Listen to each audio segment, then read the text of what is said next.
Hello world, welcome to WFHR's Rapids Report for this Thursday, October 30th, 2025. Show is proudly brought to you by Crockett Septic. Have your host James here. We're joined right now by our great friend, Anna Mitchell, Regional Natural Resource Educator with UW-Madison Extension Wood-Kearney. Anna, always good to see you. How you doing? Let me get this right here. Sorry about that. There we go. Appreciate the time, and as always, appreciate the topics you bring in. You always bring in interesting stuff. We learn every time you're with us, and man, we got a fun one today. Oh, we do, yes. We're going to dive into spectacular facts about nature. Yeah, and I thought, as Halloween gets closer, why don't we dive into some spooky nature facts? They're not really spooky, but nature sometimes has its own spine-tingling stories. From silent winged hunters gliding through moonlit skies, right? I'm trying to set the scene here. Doing a good job. To fungi that ooze and glow in the dark. Our wild places in Wisconsin are full of eerie wonders. So today we're going to dive into the spooky side of nature, where myths meet ecology, and the creatures of the night aren't just figments of folklore. Oh, first off, very well written, very well worded. Every creative bone in me is excited. It's just so proud and so excited. A fun thing about this too, Anna, I think, is some of these animals that we're going to talk about oftentimes kind of get, they're kind of typecast. Yes. They're kind of, this animal is scary. I don't want to learn about that or something. Yep. Maybe it takes a little of the fear away from some of these animals the more you know about them. Yep, I agree. And that's a perfect segue into some of our spooky wildlife, right? The first creature we're going to talk about are bats. So some of our most fascinating creatures in wildlife, they roam the wilderness at night. And I think that's where they get that eerie vibe definitely. to them, right? Mm-hmm. We refer to these animals as nocturnal, meaning that they developed adaptations to living in the dark, which makes them really good experts in stealth, hunting, and survival, right? These are the animals that kind of get that bad rap of they're creepy, right? Mm-hmm. So the first of these creatures I'm going to talk about are bats. They're a great example of a nocturnal animal. They often get a bad rap, but they're fascinating animals with adaptations that make them exceptional nighttime navigators. Any animal we talk about is certainly integral to the food chain, but so many of our nocturnal animals are a gigantic part of it. Yes. Bats, maybe the biggest of all of them. They are. Yep. So bats, there are over 1,400 species of bats worldwide. We have 8 of those species in Wisconsin. I'm not sure if a lot of people know this, but bats are actually mammals, meaning that they give birth to live young. And they are the only mammal that can achieve true flight. So some might argue and say we have flying squirrels. Actually, flying squirrels do not achieve true flight. Mm-hmm. They glide. Yes. Yeah. Yep. So bats are really cool in that they're the only mammal to achieve true flight. Many bat species are insectivorous, meaning that they only eat insects, but several species eat nectar or fruit, and they're great pollinator species. They go very overlooked as a beneficial pollinator species. And then there are actually 3 species that drink blood, and rarely from humans, right? So I think a lot of people, Halloween, bats, they drink blood. No, there are only 3 species out of 1,400 that do that, and very rarely is it humans. Mm-hmm. They're one of the more misunderstood animals in the animal kingdom, and they're so integral to so many things. I do think, or I should ask, do you think we've gotten a little bit better about that, our image of bats, when we've the popularity of talking about bees with pollinating, and it feels like that's led into people understanding that bats are big pollinators too, and it's certainly there, that image of them, but it's gotten a little bit better, do you think? I think so. Yeah, I think so. I still think they're kind of an underrepresented group for pollinators, but then there's also other really beneficial qualities that bats bring in.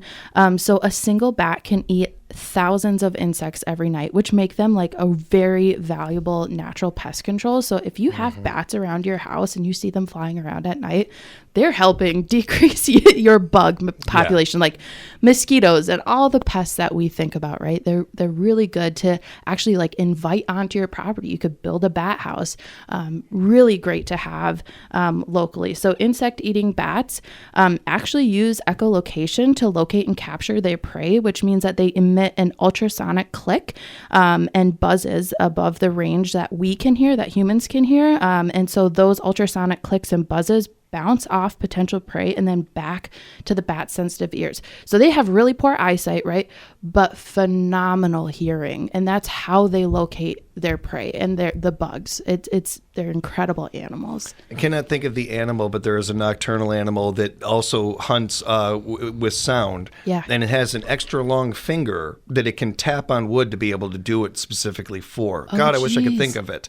But it's because I was reading about bats and the way Yeah. they hunt that I came across this animal. Yeah. It's one of the more interesting things to me in the animal kingdom is those that hunt with sound. Yeah. It's really interesting. It is so and cool. bats are at the top of that list. Yeah. They're really amazing. Sure. And without bats, we wouldn't have Batman. I mean, Yeah. come on. Fair. They're important. They're important. Fair. You got another one that you wanted to talk about, too? Yeah, so owls, they're another example of a nocturnal species, and they are like the quintessential nighttime predator. And a lot of the times bats are associated with like the kind of like eerie sense, when you're watching a scary movie and you hear like an owl hoot in the background. It's like, yeah, they make a lot of weird noises, but they're a very, very cool animal.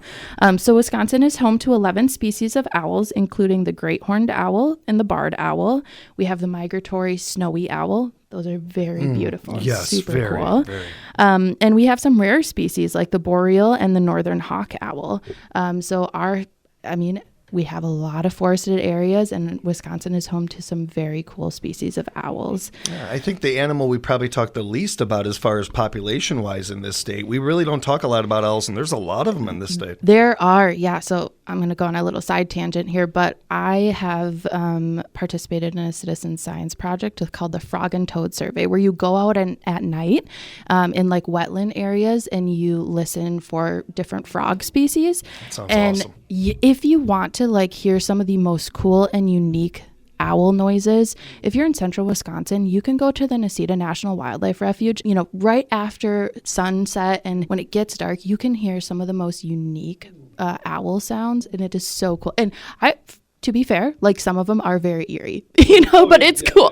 Still cool, yeah. Yes, yep, for sure. I got to do that. That's awesome. It's Thank you for very telling cool. us about Yeah, that. of course, yep. So owls actually have unique feathers that make them actually almost impossible to hear when they're in flight. Yeah, so if you've ever been out in the woods and you've seen an owl take off like you cannot hear them. That's wild. It is. And That's really... the sounds that they make when they fly cannot even be detected by mice ears. That's amazing. Yeah, I didn't know that. Yeah, That's so amazing. they're phenomenal predators, especially at night, You got no chance as a mouse. No. You got no chance. Right. Owls also have asymmetrical ears that are shaped like satellite dishes, which makes them experts at being able to locate the exact spots of where sound is coming from when they attack their prey. So another cool adaptation is their ears. Just the evolution of these animals and the way that they are able to do, adapt is always interesting too. And owls are just amazing creatures. Yeah, and I will say the Cornell Lab of Ornithology has the Merlin Bird app. So if you do make your way out to the Nesita Wildlife Refuge, I'd highly suggest downloading the Merlin Bird app. It's free. You just click play and it constantly records noise in the background, and then as soon as it hears any kind of bird, it will pop up what kind of bird that is and information about them. It's like one of the coolest apps. There are some good ones out there. That's the go-to one to me. That's the one might be my mom's favorite app. It might be. It's a really good one, and it really helps in these situations. Yeah. There are some other creatures that venture out in the daytime that we're going to talk about. Yes, there are. So we don't really have them up here, but in the southern parts of the U.S., there are alligator snapping turtles. These creatures have a unique adaptation where they will actually use their tongue to lure in prey. There's like a thin worm-like piece on their tongue that they will use to get their prey to come in, and that's how they catch their prey. So I've never heard that before. Yeah, yep. So just a cool, unique adaptation that's sometimes creepy if you think about the swamps at night, right? Sure, yeah. Oh, that's interesting. Yep. And then losing a limb, slicing off a toe, and misplacing parts of a brain is no problem for some animals. In fact, some amphibians like the eastern newt can actually regenerate missing limbs, hearts, spinal cords, and even portions of their brains. The most sci-fi thing about nature, maybe. Yes. It may be the most, Halloween thing about nature. That's amazing. Yeah. And there are some other stats that you had for us about some other creepy crawlies and that. Yep. So creepy crawlies and decomposers are the next kind of eerie nature facts we'll talk about. So spiders might seem spooky to some people, especially my husband. I'm sorry, honey. Spiders can be creepy, especially when you're walking through a web in the dark, but they're some of the most fascinating and helpful critters in our ecosystems, and they get the short end of the stick a lot of times, which is unfortunate. So spiders are some of nature's best pest control agents. They eat common household pests like mosquitoes and flies. And research has suggested that spiders consume an estimated 400 to 800 million tons of insects annually worldwide. Makes them a little bit higher on the popularity list all of a sudden. Yeah.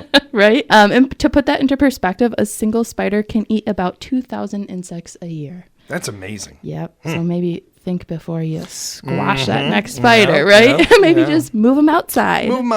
Just move them outside. Yep.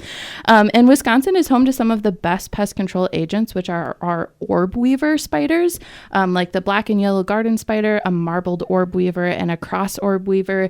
These species are known for their colorful appearances, and they have large, intricate webs that are really cool. And they're really great at being able to catch those insects, right? And it's a really good note about them, about not maybe squashing them the second you see them. Because chances are, if you see a spider, they're already taking care of a population of things that you really don't want around. So hey, and they're like low maintenance roommates. They take care of your pests, Well, it's something that I was going to say about bats earlier, too, especially with some of the kind of like stereotype that can go towards these things and stuff.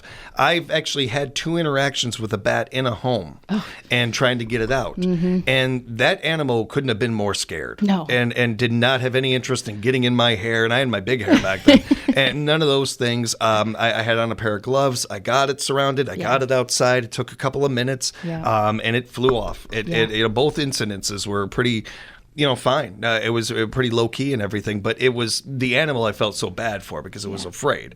I imagine that an insect isn't going to be much different, and it doesn't have any interest in you really. It just wants to do its thing. Yeah. The only insects that have an interest in you are like the pests, right? The mosquitoes, which are the ones that like the bats and the spiders take care of. So Yeah, so something to keep in mind with this. Yeah.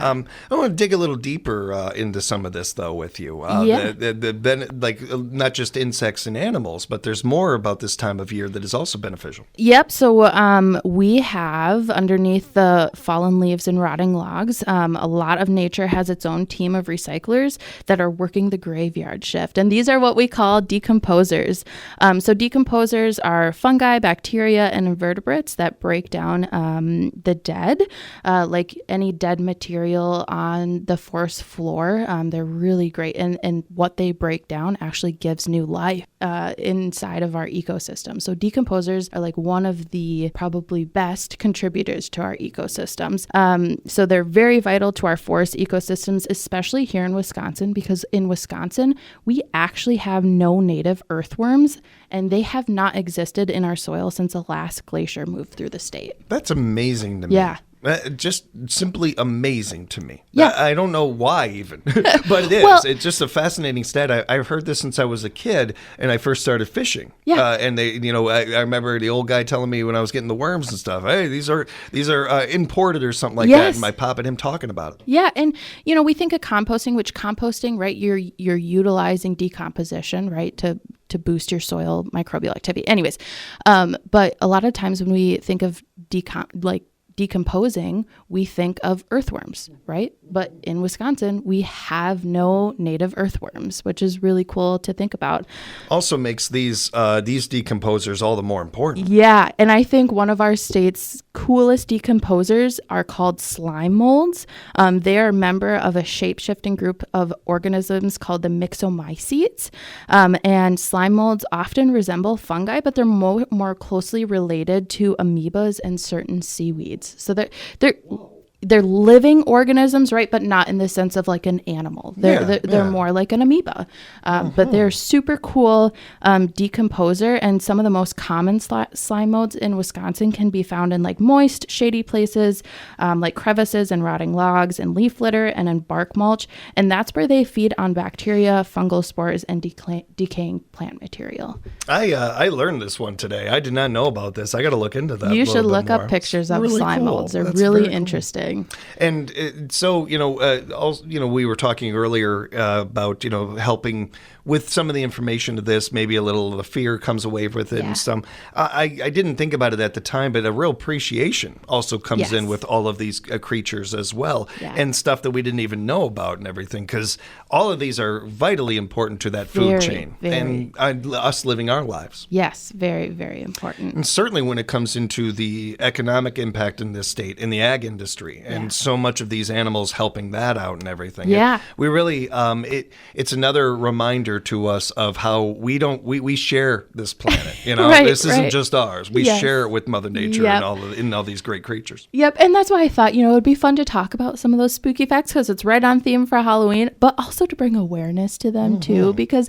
like we have been saying, they get a bad rap, but they're so important, right? Just positive interaction and can benefit these species. You would know if they weren't there. Right. Yes. We would know in a very major way. We would know. One last thing that we were going to get into, and I was really looking forward to this, eerie ecosystems. Yeah. Yep. So some of nature's eeriest landscapes are known as ghost forests, and I actually did not know that they had a term for this until I was doing some research yesterday.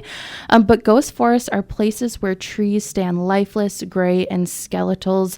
And so they aren't just spooky, right? They're signs of environmental change. So in Wisconsin, our ghost forest can be in the form of a wetland or floodplain where rising levels of water and maybe some potential disease has killed tree species, right? So if you think about like a wetland or a marshy area where you see those trees that are dead but are still standing, that's what we would refer to as a ghost forest.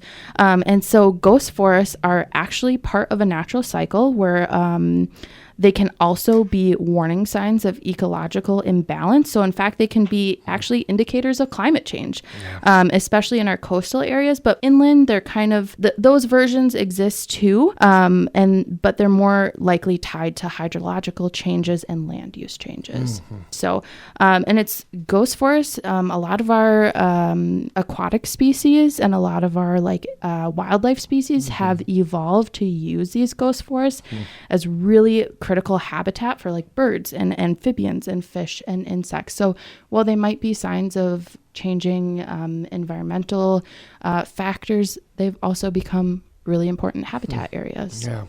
Nothing adapts like nature. Right. It's amazing to see. It's also something to keep in mind so we don't make nature adapt too much. Right. We got to work with nature, not at it. Yep. And so much of the conversation today, I think, has helped us make a step in that direction. Yeah. Not only with the information, but I think just some of the cool things to look at. I cannot wait to dive down that slime mold rabbit path. It's really cool. Any decomposers are super cool. They're unique and they're very cool. We encourage you to learn more about all of these great creatures and things. And, of course, always reach out to our friends at Extension if you have questions or anything. How can they do that, Anna? Yeah, you can stop by the Wood County Extension office, or you can shoot me an email at anna.m.james@wisc.edu. And this was just a look behind the curtain for everybody. Anna wasn't scheduled today. This was a bit of a last-minute thing, and yet you killed it. You nailed it. Thank you so much. That was a lot of fun. I appreciate you. Yeah. Say hi to the team over at Extension for us, and we'll talk again real soon. Thanks so much, James. And thank you, everybody, for joining us for another edition of WFHR's Rapids Report.